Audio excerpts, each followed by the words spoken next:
حضرت شیخ سعدی میگه چرا غم میخوری از بحر مردن، مگر آنان که غم خوردن نمردن.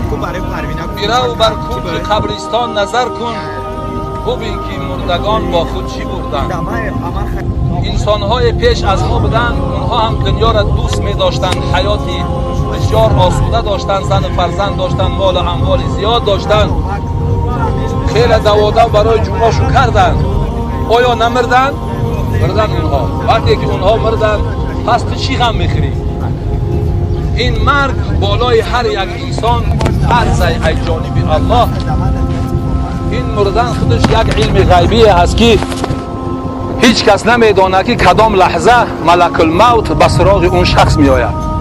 به همین خاطر شیخ سعدی میگه این قدر غم نخور برای مردن، مگر این که برو در قبرستان داخل شو، تک تک اون قبرها را نظر بکن کو همونهایی که در قبرها خوابیدن امروز با خود چی بردن؟ پول بردن، ماشین بردن، فرزند بردن، دلار بردن، چی بردن؟ فقط عمل صالح.